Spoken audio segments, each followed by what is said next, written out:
there's a big difference between one product and then an ecosystem of products. I'm here with Jacob today to discuss how data and charging platforms really bring those ecosystems together and how Newcurrent excels that process. So what can you tell us about it? Yeah, so as you said, a lot of times when you're launching a new product, you're trying to develop what people call an MVP, a minimum viable product. They want to get it to market very quickly so that they can get feedback on the key features and benefits that users perceive. And that allows them to keep developing improved products forward. There's a theory that the best products really take about 3 generations in order to get to market. You can see that with iPhone uptake, iPad uptake, many electronic products follow that same. Version 1 is kind of like just good enough for early adopters. Right. Version 2 starts getting it right when version 3 nails it. So the first step is getting an MVP, that's that first product. But then once you get that MVP, now you're trying to build an ecosystem or a portfolio of products where they can work together interoperably.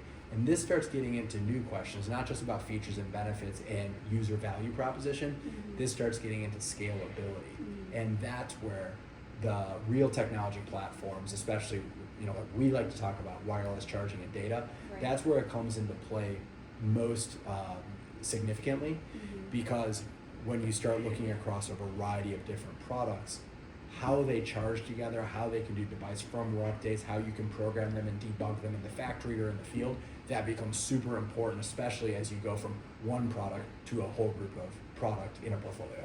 And I mean, it's completely seen and heard in Apple and Tesla and companies like that, where they just dominate the charging, right? We've seen that a lot. A lot of companies that have taken really dominant positions in ecosystems, they look to the fundamental technologies that are necessary across the ecosystem. One of the ones would be charging. For an electronic product, you just can't get away from it. They have to charge. And so Apple, people have known them for the last couple of decades to develop their own type of charging that they keep for themselves, that they feel is superior and can really lock in and control their ecosystem and that user experience. So at first they had the multi-pin connector, then they had the lightning connector, and now they're moving to Qi 2. But either way, they're always exerting control, and because they want to control the user experience. They're such a design-focused company that they want to make sure that it works perfectly. Now their approach has changed with Qi 2, whereas Lightning was a closed proprietary protocol that they only used for themselves and licensed to a few partners like a Belkin or a Mophie to create cases and accessories. Mm-hmm. Qi 2 is something that they're actually driving the standard forward as an open standard that anyone can adopt. Mm-hmm. It's a different strategy, but either way, it just shows that they want to have control over the ecosystem. Mm-hmm.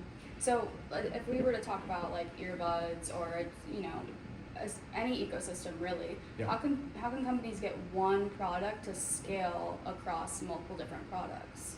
Well, it's a very challenging question. You can't necessarily guarantee that. But what you can do is you can make smart decisions based on powerful architectures.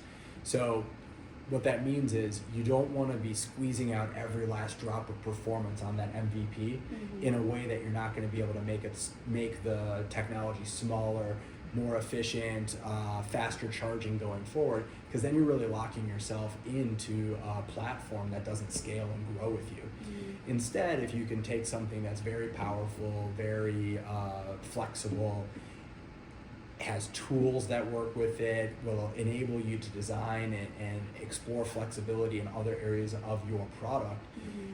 that can provide a platform to scale upon. Mm-hmm. And really, that's what companies look for. Like when Tesla has done a major rollout of their Tesla fast chargers, they are putting out a technology that they knew from day one can work with their first products, the Roadsters, and then their Model S and the more Model Y, their more common models, but also now they have their Cybertrucks.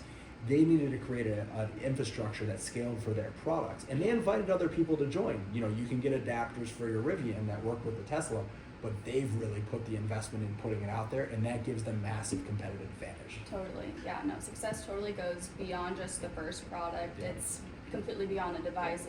It's for generations in the ecosystem itself. So thank you for that. Yeah, no problem. Hey,